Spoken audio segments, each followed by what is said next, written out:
Hello and welcome to episode 304 of the Clean Energy Show. I'm Brian Stockton. I'm James Whittingham. This week, I was wrong.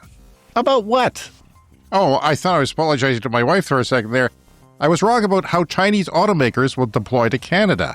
It turns out it's a full-on invasion of North America, or at least North America, since they're already in Mexico. Countries across Southeast Asia are struggling amid fuel shortages caused by the Iran war. Fuel is so scarce they're even halting cremations. But no word yet on the fate of the flame-broiled Whopper. That's what they're going to call my corpse when they cremate me. For the first time, I've begun seriously shopping for a Chinese EV. Since podcasting isn't lucrative if you're doing it outside the manosphere like we are, I might look for budget EVs that aren't available at the market right now. We'll look at several of the lower-end Chinese models from BYD, likely to be in Canadian showrooms in mere months. Australia has struck a free trade deal with the European Union to eliminate tariffs on most items. Now the EU can freely export electric vehicles to Australia, and Australia can freely export all those poisonous snakes and spiders they have there.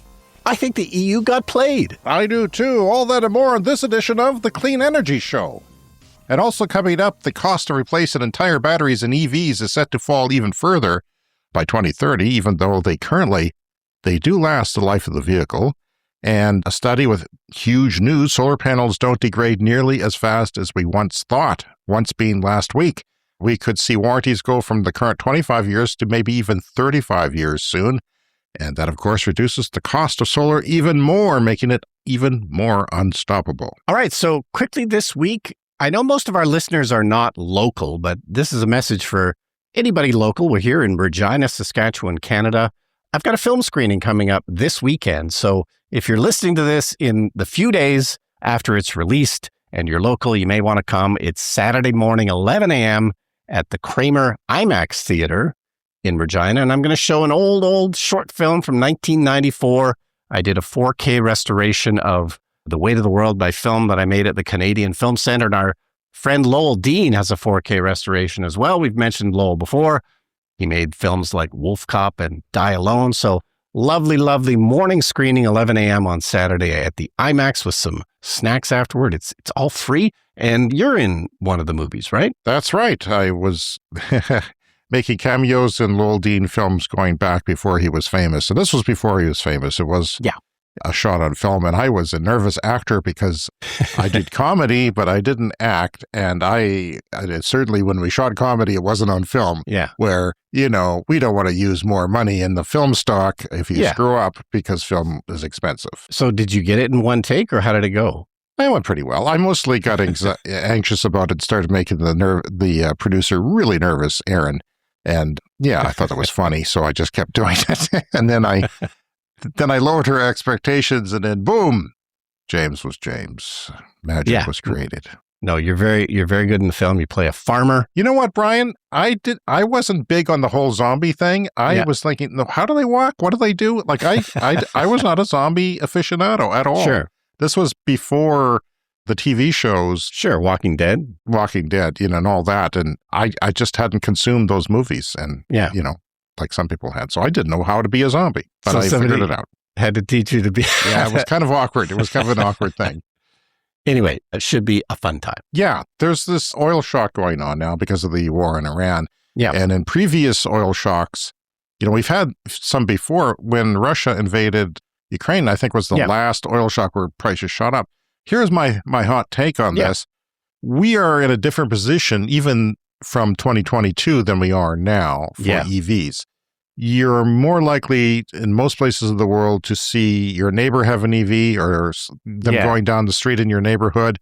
They are common. There's a lot more model selection. If you're in North America, we had a model selection problem. There's a lot more brands and models out there to choose from, including cheaper ones. I think that we're in a different place, and it will have a bigger effect, especially the longer it goes on. And we're seeing BYD traffic in their showrooms go up for Chinese EVs. Yeah, there was a story this week that, electric cars are already displacing, I think it was 1.7 million barrels a day now are not being used already because of electric vehicles. So, it's already having an impact. And of course, every time there's one of these oil shocks, there's now, another option. Well, thanks for wrecking a story in the lightning round, because I think that was in the lightning round. I'm not sure. It's later in the show. We'll get to that. Yeah, I just want to talk about how I was wrong, because I saw, Canada lowered its tariffs from 100%, actually, I think it was over 100% on Chinese EVs, along with the Biden administration in around 2024, October or something like that, to keep them away from our automakers, because it's so important to our economy here. In Canada and the United States has an integrated auto manufacturing sector in Ontario and mostly in Michigan. And that's really important to our economies. And it was something they wanted to keep away from us because they were making lower priced cars. But then a lot's changed since Mr. T was elected again a second time and has gone after EVs and gone after Canadian auto manufacturing, trying to bring it back to the States. Stellantis did that. This is kind of a reaction to that. I don't think that would happen if the automakers were supported and this wasn't going on with Trump. I don't think it would be lowering the tariffs necessarily, although we do need cheaper EVs to get going. People like me really struggle to find one that works well, but that would help the adoption of EVs. And I think Canada is going to be a beachhead for a North American invasion of China's automakers, which mostly are exporting EVs right now, and some plug-in hybrids as well. But it's also both displace gas and oil, so that's a good thing. And if you're still a doubter about Chinese EVs, I've got a clip for you from Auto Trader UK, where they were examining, the Chinese brands are in the UK. In fact, I think they're doubling since last year, like they're really taking off. This is, a bit of a lengthy clip from Auto Trader UK talking about what's going on at the dealerships there. In China, EVs are 14% cheaper than internal combustion engine vehicles. I went to have a look at what Chinese brands actually had to offer. This is the Richard Sanders Group dealership in Kettering. In the past, it's a group that specialized in more traditional names, including Renault and Peugeot. But in more recent times, they've gradually embraced Chinese brands, including BYD, JQ, and Omoda. And from my initial impressions with the cars, not only are they very reasonably priced, but also generously spec'd. So Sean, what's so appealing about these brands? What's getting people to come through these doors? Price point mainly. Price point, the warranty, the look of the vehicle's quality. You get all the quality of the big German brands, like you get quality, the Land Rover, the looks of them. You get everything but more warranty. You get all the equipment as standard and at half the price. You seeing Land Rover customers come through here looking for these cars? Definitely. The first batch of sales we were doing were all to Land Rover customers for the most part. They were getting quite fed up with having small issues and not being repaired straight away. They also weren't too happy with the cost point of them and the interior quality compared to these cars. Half the cost, over double the warranty. Yeah, we just can't fault them really. You get all the equipment as standard, whereas if you went for a higher premium brand, you'd be paying on top of the basic price just to get all these basic things like heated seats. That brings me to aftercare. What is the aftercare situation like when you buy a JQ or an Omoda? Very good from what we found. I say you get a 7-year warranty, you get 8 years warranty on the battery on any hybrid or electric cars, up to 100,000 miles total. There's no limitations on mileage in the first few years. But yeah, service and warranty have been very good. You've got Omoda aftercare. You can just call them direct. They seem to be very responsive from what we've found. Parts availability don't seem to be a problem. The service packages are very cheap. So if I buy a JQ7, for example, and something goes wrong with it, am I being put into an equivalent brand from JQ or Omoda? From what we've found, we haven't had any of these vehicles come in that the customers had to leave them with us yet. Reliability appears to be very good. We haven't seen a single one come in on the back of a truck, which is always a good sign compared to previous brands I've worked with. Any of the problems that customers have had tend to be sorted on the same day. It could be something as simple as a software update. We haven't seen any actual mechanical failures yet. Yeah, so that's reliability is pretty strong, a strong testament there. They haven't seen any come in on a tow truck. And I know we know people who've had their Hyundais and Kias and other things towed in because the 12-volt battery was failing. They hadn't worked that out before they went to market. I just think that it's going to be a pretty strong case for them. Yeah, and they've been making cars in China for not that long, but of course it didn't start out this way. There were issues in the beginning, but very rapidly they have turned it around and seem to be making very, very high quality stuff. Yeah, because high quality is important to the Chinese market. They don't want to spend money on something that breaks down either. In fact, they're probably more important to them because we're kind of used to crap here. for many years we've had crap. But here's why I was wrong. I thought they would come in as set up shop, say, on the west coast of Canada, Vancouver. It's kind of like the Pacific Northwest in the States. There's lots of EV adoption, lots of desire for them. Lots of EVs on the road when you go there, like they're all over the place. I thought maybe they would have just, because it's only 49,000 that they're letting in at this low tariff rate of 6-point-something% instead of 100%. But no, that's not what they're doing. They are opening 20 stores this year. 3 perhaps in Toronto. We're looking at 3 in Toronto. That's our major city in Canada. It's got many millions of people there. They're also looking at Montreal, which is in Quebec. Quebec has a high EV adoption rate because it's been supported by the government for a time there. So I expect some stores in Quebec. And of course, Vancouver as well. But also they've mentioned Calgary, which is where half my relatives are living and residing right now. And I go there a lot. Yeah. And, you know, we don't have major cities as far as Canada goes here, but we are up there. We might see one in Saskatoon. There's a Tesla dealership in Saskatoon and service center. I wouldn't be surprised if one comes to our province. If not by the end of this year, then maybe not too long in the future. This is a really aggressive. Yeah. This is not dip your toes in the water to see how things go. This is an aggressive invasion, and this is probably good for EV adoption. Yeah, a couple of years, it should be pretty widespread, I would think. But yeah, we'll just have to wait and see, I guess. And Chery Motors is one of the bigger exporters of cars. Some of the brands that they were talking about in the UK there, we don't even, we haven't even mentioned on the show before, but they're there and apparently reliable. So there's lots of things happening. I don't know if Xiaomi will come here, but they've got one of the most popular EVs in the world that the Ford CEO was driving, said it was the best car he's ever driven. And, 2 years into that cycle, they've updated that car. It took them 2 years to do a major update to that car. So that's how fast things are moving.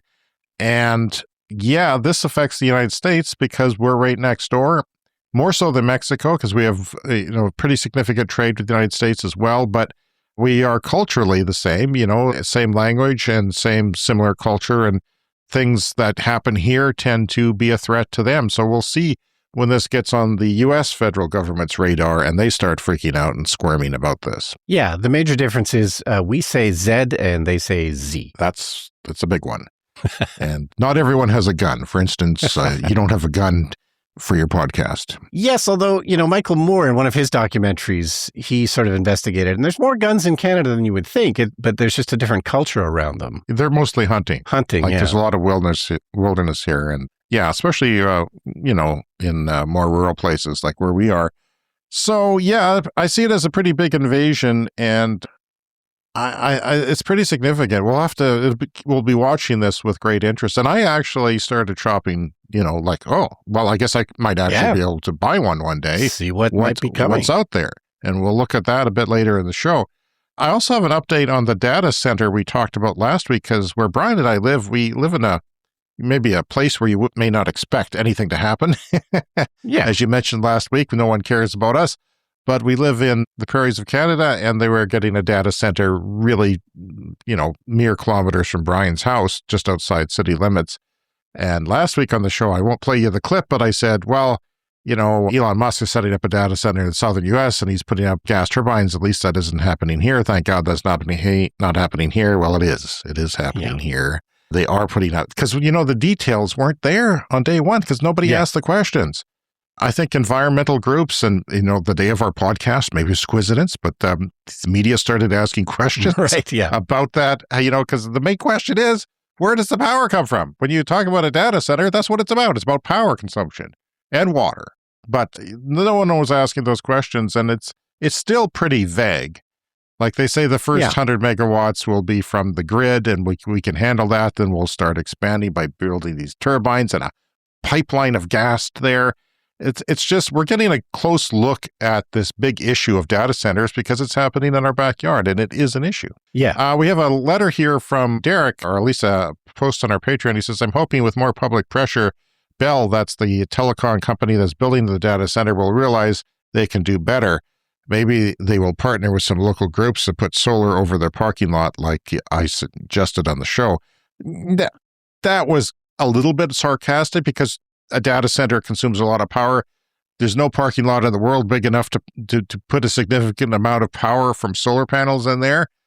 But I mean, there's not even talking about throwing a single panel up. Like, they just want to make money off of the AI boom and get it going as quickly as possible. And odd they're doing it here because it's, of course, a lot of dirty power like coal, but also not the cheapest. There's other places that have cheaper power. So weird that they're coming here, but we're going to have a story later about the Lego company that is doing that.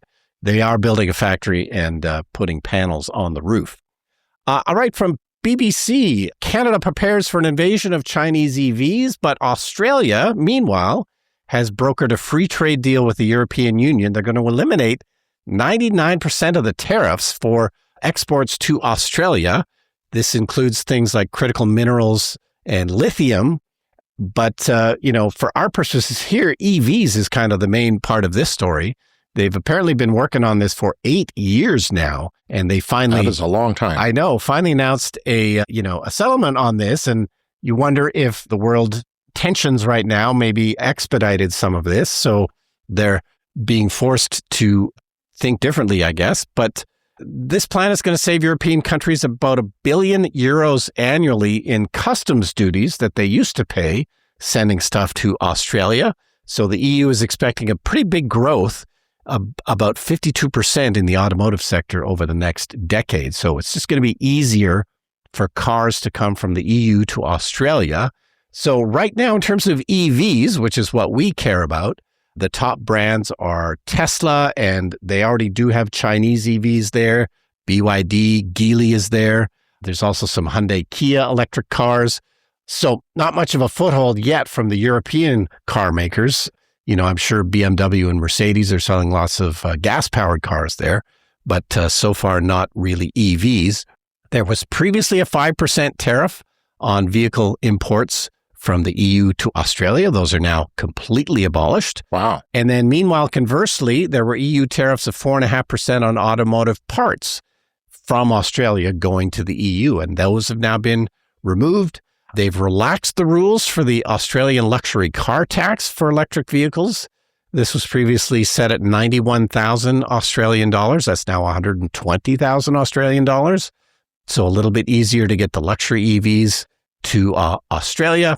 And beef is part of the deal too. This isn't just electric vehicles, but many, many things. Beef is another one of the big ones that they're going to allow more Australian beef into the EU by 10 times in the next decade. So this is good news for the Australian farmers. They wanted even more than that.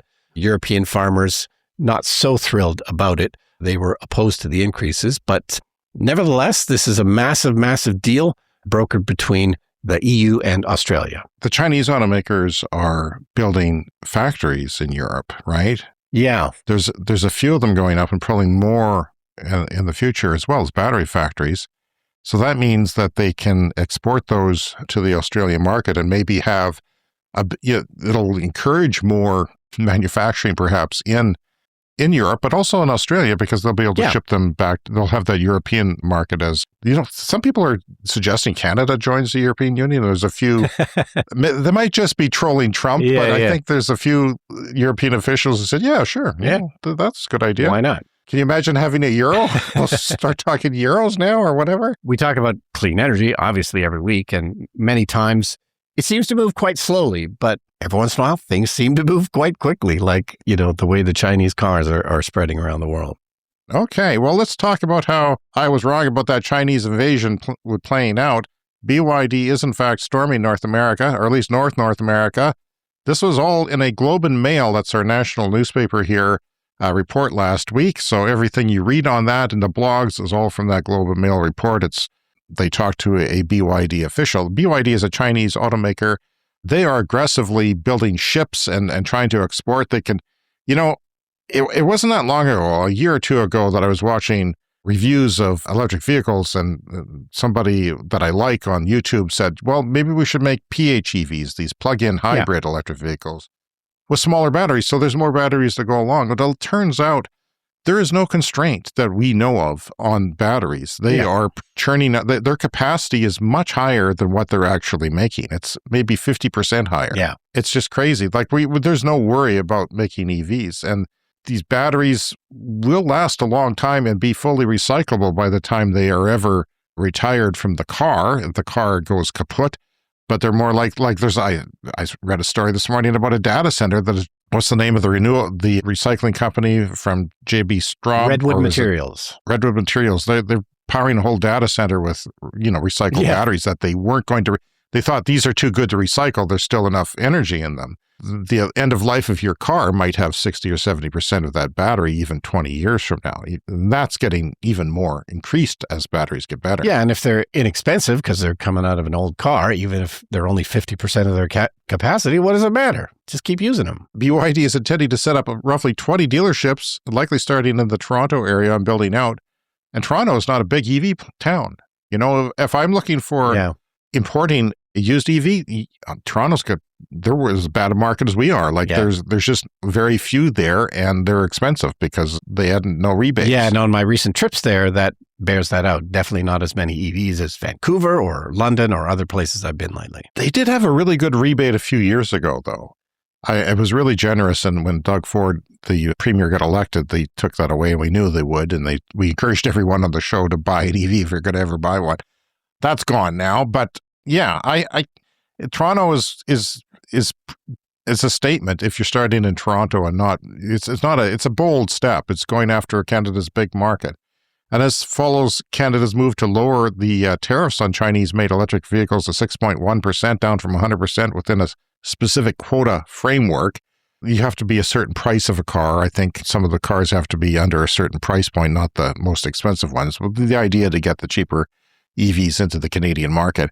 They do prefer standalone dealerships, they said, but they might enter the market using some existing dealer networks to expedite the process.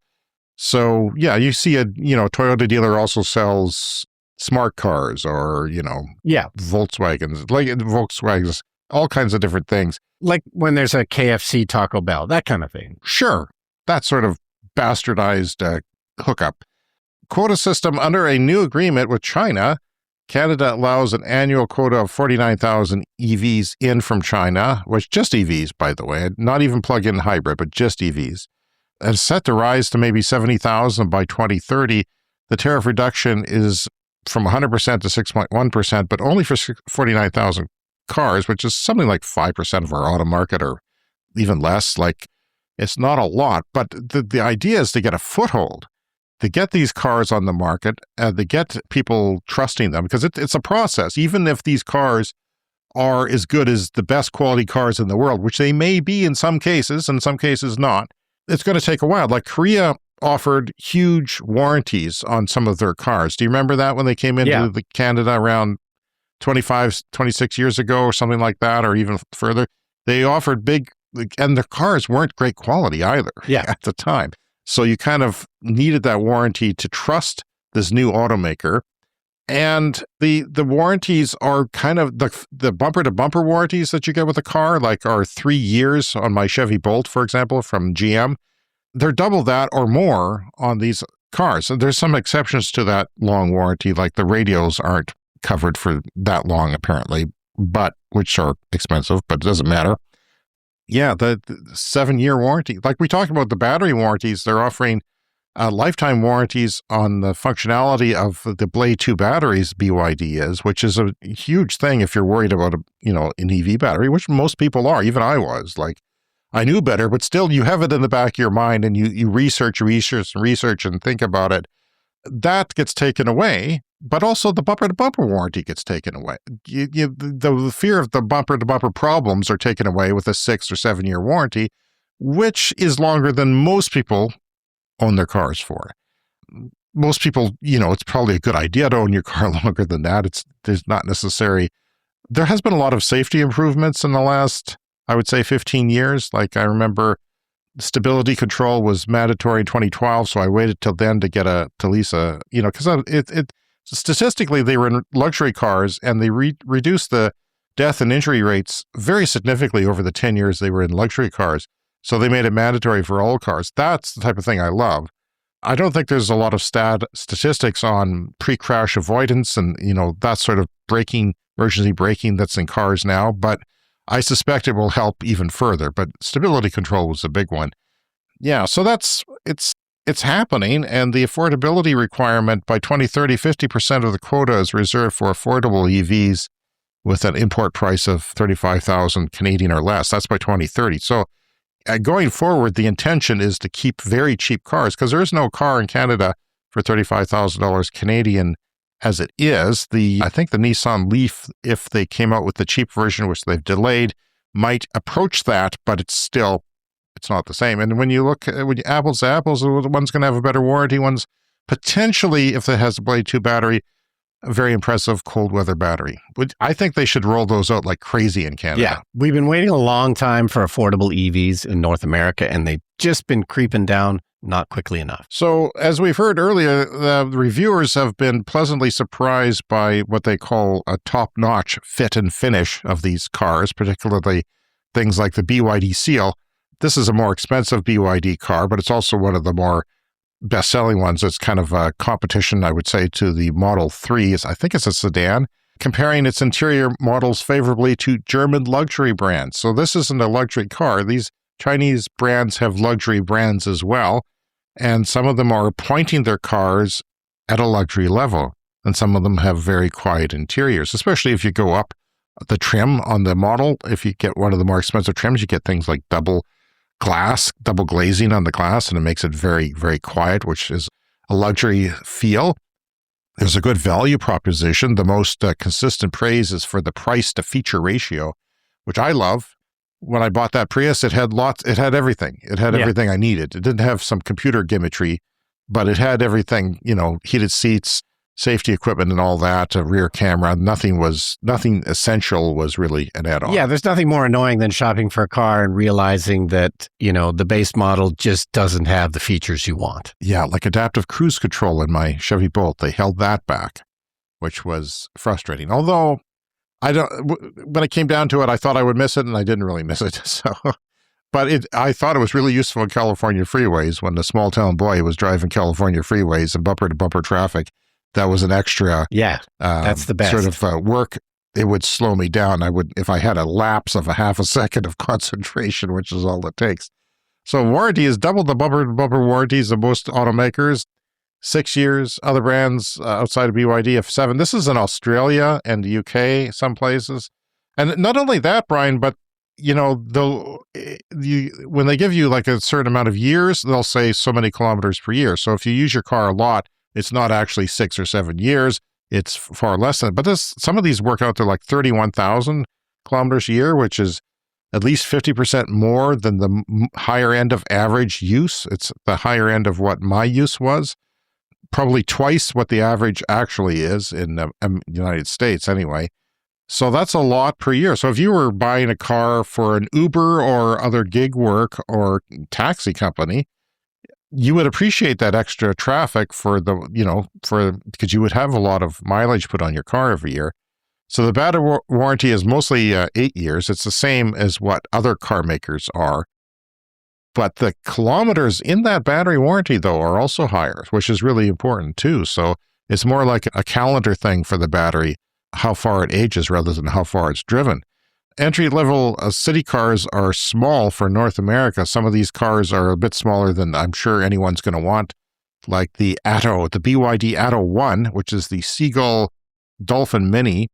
It is often branded as the Dolphin Mini in Latin America and the Atto 1 in Australia. And the estimated price for Canada right now, this is just guessing, and it's not my guess, it's what other people have compiled, is 24,000 to 29,000 Canadian. But this is a very small car that most people won't want. It's smaller than my Bolt, which is already on the small end of what people would want. Maybe like a Chevy Spark EV, a pretty small hatchback. There is a little bit more of an appetite, I think, for smaller cars in Canada than the US, at least. We tend to have a few more small models be successful here. Especially in metropolitan areas, in agricultural areas, less so, and in high snow areas, less so. The BYD Dolphin, that's a compact hatchback and a step up in size and range from the Seagull. It's estimated at $28,000 to $37,000 Canadian, which would still put it in the cheapest of EVs. Now, keep in mind that you're not getting the $5,000 off the federal government here. for the Chinese models, they're not going to be giving that. We have a new $5,000 rebate, which is going to start to go down pretty quick, which is putting pressure on me to get away from that Chevy Bolt EV sooner than later, but I don't know if I can do it. The BYD Atto 2, also called the Yuan Up, a new compact SUV slotting between the Dolphin and the Atto 3. Estimated price 30 to 34,000 Canadian, which might be a popular model, but one of the most popular models is the Atto 3, the primary global export model for BYD. It's offering a balance of range and interior space, and it's going to be 37 to 48,000 Canadian. Now, it hasn't officially got these new batteries with the lifetime warranties, and it works at minus 30 as well as it does at room temperature pretty much, only slightly worse. We need those here, and we need if you threw one of those, I think they filed the patents to put them in, but they haven't announced it yet, so we might see those in Atto 3s, and that could be a very popular car because it fits in what we like to drive here, at least a compact SUV and bigger, especially with a little bit more clearance. It's easier to get in and out if you're older, and it clears the snow if you live in a snow region. The BYD Seal is a high-tech electric sports sedan like the Model 3, built to compete with the Model 3. 0 to 60 miles per hour in as little as 3.6 seconds. That is fast. There are faster, but that is fast. The estimated price, 45 to 58,000 Canadian. I think that's a few thousand less than the Model 3 is currently selling for here. So it would compete with that and maybe be a bit cheaper. What's going to happen is there's going to be a lot of pressure on the North American automotive companies, including Tesla. And that's going to, I think it's eventually going to put some of them out of business. But it's really, in the short term, it's going to, kick their ass on the EV side and make them price more competitively, get their crap together to sell more vehicles, because they're going to be forced, at least in Canada, to sell some amount of EVs. And if everyone is saying, okay, when it comes to EVs, if I want one, I'm going with the Chinese brands because they're at least cheaper, they're more, the warranty. So that's going to be a competition there that's going to kick the butts, and we'll see what happens with that. But it should be interesting to watch. The Sea Lion 7 is a mid-size performance SUV that bridges the gap between the Atto 3 and the Tang. The estimated price is all the way up to 49 to 55,000 Canadians. It's not announced to have the Blade 2, but it's expected to get that Blade 2 battery. I think they should just go Blade 2 all the way. Every Canadian, even if you live in a warmer climate, is going to be thinking about cold weather performance. Even in the West Coast, where it barely gets to freezing very often, it still affects your range. I think they should go strong with Blade 2 and put them in all their cars. Maybe they will. It might take them a year or two to get to that point. But once they do, other automakers can license those batteries. Tesla was thinking about using BYD batteries at one point. I remember seeing the headline a few years ago. It never happened. It was expected to happen. It never transpired that way. But you can do that, and maybe they can make battery plants in Canada. It's hard to do the Chinese manufacturing the way that they do it in China because they're very good at it there. But if they can translate that manufacturing overseas, which they're trying really hard to do, maybe they make battery plants. And maybe GM buys their batteries, their Blade 2 batteries, if they can't get up to speed. And they're working on their own battery improvements as well. And everybody, of course, as we've said many times, says that they're going to have solid-state batteries, and that's questionable still. Battery warranties are 8 years, but the 72.5 capacity for Blade 2 batteries, that means in 8 years you're guaranteed to have that much capacity left, which is 2.5% higher than they used to be with the last batteries.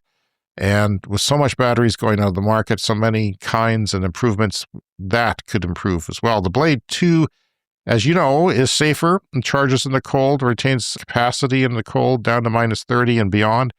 Charges faster than competition with the same size battery because it's got a pretty flat charging curve which stays up and stays up, goes up fast and stays there for a large part of the battery charging. So it charges faster than other cars with the same size battery.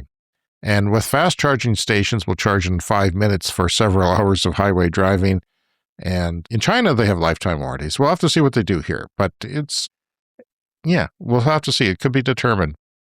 It did get down to minus 30s for a little while. I didn't notice it so much because I thought we made it through winter. Yeah. But in January, there was like 4 or 5 days where it hit minus 30 at night. But I didn't even notice it because, the electric vehicles, they don't care. Yeah. They're heating the batteries if you plug them in, and they're fine. Yeah. No, we just preheat them and it was great. All right. This is from The Guardian. Oil pressures in Southeast Asia. There was a great conversation on their website, and I thought it was a great explanation. Could probably explain it better than you and I could. So I've set up a few clips here, and I'm going to get into them right away. So this first one explains what the situation is right now in Southeast Asia. And just explain, Rebecca, why Southeast Asia is being hit so hard and fast in this way, because it is really reliant on energy that passes from the Gulf states through the Strait of Hormuz, isn't it? And that means that countries like Thailand, like the Philippines, are really exposed to this disruption. Yeah, that's exactly it. They rely on imported energy, and much of it is coming from the Middle East. So the Philippines, for example, depends on it for like 90% of its oil requirements. And then another additional factor is that the picture kind of varies across the region, but some countries don't have very strong reserves. So it's been reported that Vietnam, for example, only has enough energy to cover about 20 days of domestic consumption. Yeah, that's not a great reserve, only 20 days. So this is a bit of a dire situation. This is Rebecca Radcliffe and Gil Ramos in conversation at The Guardian. So they are undertaking a lot of different energy-saving measures right now in Southeast Asia. And there must be issues in terms of managing workplaces, right, which demand, air conditioning to make people comfortable. Lots of governments in the region have encouraged people to work from home. Either they've asked government staff to work from home, or they've been in Vietnam, for example, the government's told businesses to encourage their staff to work from home to try and reduce power burden. Everyone's being told to reduce their AC usage. That's a clear message. In Thailand, officials have been told to wear short sleeve shirts and no neckties unless they're going to an official ceremony, to try and reduce the reliance on air conditioning. And there was some news anchors on Thai TV who took off their jackets on air to try and, illustrate this point. But yeah, as you said, it's very hot in the region right now. It's entering the hottest months, and it's quite hard for people to go completely without air conditioning. Yeah, so you and I, James, we're going to have to take off our jackets on the podcast so we can stay. No! I hate taking off jackets. Your necktie? You're not going to take off your necktie either? No, I'm wearing a 4-piece suit right now. Anyway, so as we all know from listening to this podcast, China is going very big in clean energy, and that was also part of this conversation. And it's interesting about China, isn't it, which has been relatively buffeted, as per some good reporting from our colleague Callum Jones about, China's huge energy reserves, but also its use of alternative technologies such as wind and solar. That means it's able to be buffeted against this impact in that way. Yeah, and definitely. It's quite interesting that China said it was ready to work with Southeast Asia on energy shortages. And recently, the Philippine Energy Secretary met with the Chinese ambassador to discuss energy cooperation. It's interesting to see whether China can help the region in some way. Yeah, so as usual, the long-term solution is clean energy. Then you don't have to worry about these kind of oil shocks in the future. No, and we're going around, people here complaining about high gas prices at the pumps. Yeah. Well, a 20-day supply, that's, Cuba's in the dark. Their food is spoiling. Their jobs are gone because they can't refuel planes to bring tourists in. This is like the BYD thing, there is like the oil shock. I think that we're in a different place now. Yeah. We have more knowledge around the world that there are alternatives. There's heat pumps for electricity. There's solar for displacing natural gas, electricity generation. And certainly, the oil that they use in Cuba for generating electricity and places like that can be displaced quite easily with solar and wind. And part of the story was cremation. They can't get the fuel to burn in funeral homes for cremation. So that's been put on hold. And I imagine they don't have the freezer space either. So, who knows what's going to happen there. It's a delicate situation. But yeah, just a great example of one of those things you would just never think about, that you might end up getting, screwed in a global oil conflict. So there is a better way, and people will start looking at that more closely because of this current oil shock that's going on. I want to remind everybody about our email, cleanenergyshow@gmail.com. All one word, cleanenergyshow@gmail.com. I'll have that for you later as well. Also, speakpipe.com if you want to leave us a voicemail message. And our mailbag has been a little empty lately. People have been hesitant to call. At least they're not complaining. At least maybe we're not making mistakes. But anyway, it's time for people to write in and let us know what you're thinking. All right. So this is a story from Electrek about a building that's going up, not a data center, but it's a Lego factory. This is in Virginia in the U.S., and they're going big. The factory's not complete yet, but they're going to put up a total of 40,000 solar panels with this Lego factory. Do you think they're going to be assembled like Lego? Is that how this is going to work? The racks will, Brian. The racks course. will be all Lego instead of aluminum. But yeah, the factory's still under construction, but they're going to do 30,000 ground-mounted solar panels, another 10,000 on the roof. I mean, that's a massive roof, like a lot of factories are. And they should be. It's stupid the factories don't do that. It's stupid that Walmarts and box stores don't do that. Well, you have the space, throw them up there, offset your electricity use. It does. The problem is it takes a while to pay off. Yes. Depending on where you are. And just to qualify that, I'm pretty sure Walmart has done that. I think we did a story about... they've done it in a few places, but I'm going to get my drone. I want a drone. I want a Clean Energy Show drone. I'm going to go look at all the rooftops. There's no solar there. Yeah. My medical clinic has solar because it's owned by a First Nation. Yeah. The building is owned by a First Nation. So they own a few buildings. And what do? They put solar panels up because it makes sense. Yeah. If you have a building, you put solar panels up. It's a business. Yeah. It affects your bottom line. Why wouldn't you do that? It affects it in a positive way. So yeah, this is going to be 28 megawatts in total at this Lego factory. It might not be enough to power the whole factory, but that's certainly going to cover a lot of it. There's also an office building on the site that is made from mass timber, which we've talked about before. That's a great building material because it stores carbon rather than emitting it. This is a way of keeping that carbon stored in the wood. And so, yeah, interesting story about Lego. This is why I don't understand about if you set up a AI data center, right? And your main use is electricity and cooling, for electricity and for cooling, for powering the process. Why don't you find the cheapest? Like this was the promise of AI data centers was they'll expand renewables, they'll become cheaper. The crypto people said this too, like. They'll have to use the cheapest electricity to make the crypto, so they'll buy more solar and whatnot and wind, and they'll bring the power down or whatever it is. Yeah. Maybe it's nuclear because some data centers are going nuclear, and that will bring down the learning curve of making new nuclear if they do that.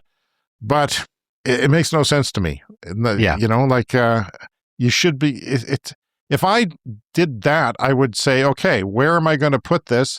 I need a grid connection, sure, but also I need a big field. Yeah. I need many acres to put up solar and offset the cost of electricity. Yeah, and the data centers have just been expanding at a rate faster than we imagined and I think other people imagined. So, there is a logistical thing of just getting all this done, but an absolute no-brainer if you've got a giant roof. Well, the Clean Energy Show podcast is made possible by listeners who support us on Patreon. So I encourage everyone to visit patreon.com/cleanenergypod and support this podcast for as little as $1 US per month. And doing so gets you perks like the bonus episodes coming up soon and verbal shout-outs on the podcast coming up soon as well. And, well, we just hope that people will check out our Patreon page because it is the home base for the Clean Energy Show. There is free public posts on there as well as paid posts that are behind a paywall for the people who support us at different levels, including the Clean Club membership levels, which get you the monthly bonus podcast. Coming up next, well, that's the lightning round. It's time for the lightning round. The lightning round is a fast-paced look at the latest headlines in climate, clean energy, and transportation. Solar panels in the United States, Brian, have moved from a 25-year warranty to a 30-year warranty. We'll talk more about why in just a few minutes, but some industry analysts are predicting 35-year warranties soon, which is incredible. That is a long time for a free power to flow in. We'll get to the new study on that soon. Slovenia is limiting gasoline purchase during the recent weeks due to the shortages as a result of the Iran war. People are hoarding gas, even though there seems to be adequate supply, so limiting it to 50 liters. But this isn't happening just where you were talking about. It's happening in various places of the world which don't have their own robust energy systems, and it's affecting them greatly. And I'm sure it's making people think about the alternative, especially when you see your neighbor plug into their house and get electricity cheap, and it never fluctuates, at least not like that. In Venezuela, unmaintained broken oil infrastructure is leaking massive amounts of methane, a greenhouse gas 80 times more powerful than CO2. Doesn't last as long as CO2 in the atmosphere, but it's pretty powerful, and it's directly into the atmosphere leaking. It is the highest emitting oil on Earth, is Venezuelan oil. Stellantis, that is the conglomerate of Dodge, Jeep, Ram, Fiat, and Maserati, have joined Tesla's NACS partners in North America, gaining access to the Tesla supercharging network. What does that mean? If you're a novice, it means they license for free, I believe, the NACS connector, the Tesla connector, which is very elegant and small. Yeah. And once you have that, you can just go to not all, but most Tesla superchargers in North America to charge your vehicle. Yeah, and I went on a recent road trip and definitely seeing more and more non-Tesla cars charging at those Tesla stations, and that's always fun to see. It's time for a CS Fast Fact. From a list of 160 products made from oil and gas, I picked out a few of my favorites. By the way, Lego, one of them. Yeah. So even though they're using solar panels, they're still using oil to make that plastic. Here they are. This is some of my favorites that are made from oil: backpacks, cameras, caulking, clothes, cold cream, cortisone, dentures. Imagine having dentures made of oil. Deodorant, detergent, glue, hair coloring, hand lotion, ink, insect repellent, insulation, movie film. A Brian favorite. You shoot on film, you're using oil. Shampoo, shaving cream, toothpaste, vitamin capsules, and yarn. Just some of my favorite things made of oil that are not, you don't think about them being made of oil, is what I'm saying. Yeah. Spain and Mexico are going to send humanitarian aid and solar panels to Cuba. This is not new. Humanitarian aid sometimes is in the form of solar panels, because if you have no energy, and we know that what the energy can be used for. The China Automobile Dealers Association said in a report that 55.7% of dealerships lost money last year. That is up 14 points from 2024. If you listen to the podcast on a regular basis, you know that China is a cutthroat market right now for EVs. And those low prices that we keep talking about, those do have a cost to the manufacturers that they are, hoping to maybe sell at a loss to gain market share, in the early days of getting this all set up. So, we'll see how that plays out. So the phone maker Xiaomi, they've decided to make a car a couple of years ago. It is one of the most popular EVs in the world. Certainly one of the best reviewed EVs in the world. Yeah, Xiaomi as a whole is making 25%, almost 25% profit on everything. So they made profits on their EVs last year. So they're doing a good job with that too.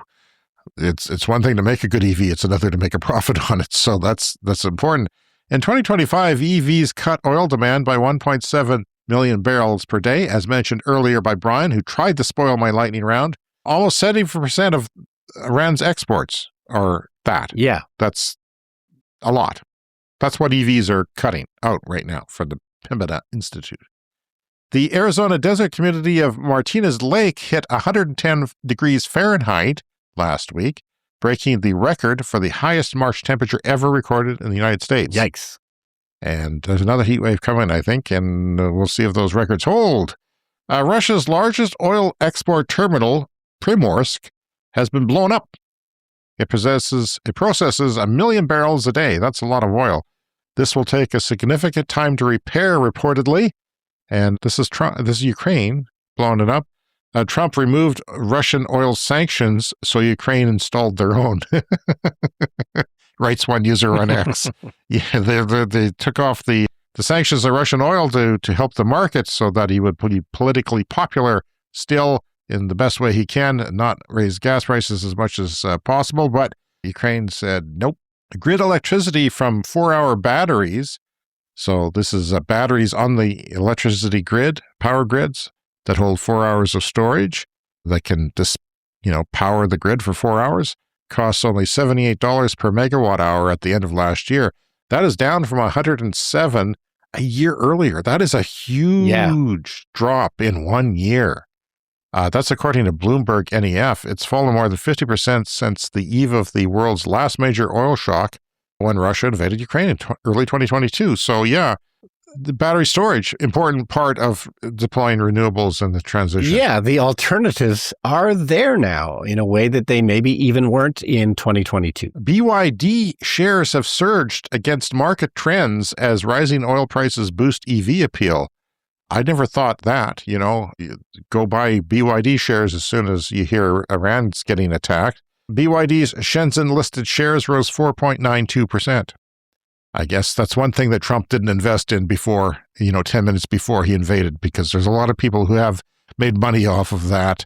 Apparently, this is projected battery replacement costs. Now, you don't need to replace your batteries in your car, so you don't have to worry about that. It's very rare. The warranties are at least 8 years, and generally speaking, if they last that long, there's no defects in them, and they're going to last a long time. Plus, you can also replace part of the battery. You can replace a cell in the battery. You don't have to replace the whole thing if a cell goes bad in the long term.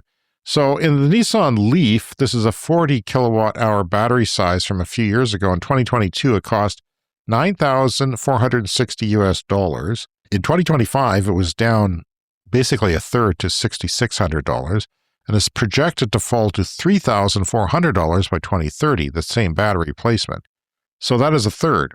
So when the replacement goes down, the battery, the cost of the battery in the vehicle, which is a huge cost of these EVs, they go down as well. Yeah, well, we had a story one time where somebody did the math and, like an EV battery today, 30 years ago, that battery would have cost $1 million or something like that. Yeah. So the BYD Atto 3, which we mentioned on the show here, one of their models would have been $11,825 in 2022, but projected to be just $4,200 by 2030. And, a lot of these things get surpassed. The projections get surpassed because batteries do more than what they expect. So I wouldn't be surprised if things do even better than that. The Porsche Taycan has one of the most expensive batteries on this list. It is the most expensive battery. It's about $22,000 in 2022. And even that will be just $7,900, a third of that, basically a third on all these cars by 2030. And finally this week, as we've always mentioned on the show, we've been on the air for more than 6 years now. We always talk about how solar panels degrade by 1% a year. So 25 years with the end of the warranty on a roof, we might have 25% less power production from those same panels. And, that's an unpleasant feeling. But there's a new study that says it's only half of that, Brian. Researchers analyzed 16 years of data, which is a lot of data, from over 1 million PV systems in Germany. PV means photovoltaic, which is another word for solar panels that produce electricity. This was in Germany and found an annual degradation of just 0.52% to 0.61%, roughly half of prior estimates. So environmental factors like heat, frost, and air pollution affect performance, while smaller systems degrade less than larger ones. Boosting long-term reliability and profitability will change the game. Like this is why we are starting to see actually solar farms have a warranty of 30 years. So you say, okay, we invest this money, we get power for 30 years. Yeah. Now they are talking about even moving that from 25 years, a lot of places, to 30 years. Ours are 25. Yeah. 35 years is something that'll be coming. Yeah, and we just talked about that Lego factory putting up 40,000 panels. Well, if the degradation is half of what they were expecting, man, that's a huge bonus. Yes, and you can count on a lot more electricity, and that happens to move solar faster and decarbonize the planet even better than we expected. All right, well, that's the show for this week. We are on social media at Clean Energy Pod, patreon.com/Clean Energy Pod. The email, cleanenergyshow@gmail.com, and hit the follow and subscribe button wherever you're listening right now for new episodes every week. Thank you to all of our Patreon supporters, and especially we give a shout out every week to our Clean Club executive members, Green Bastard, Brent Rotley, and Tiernan. And we'll see you all again in 7 days. See you next week.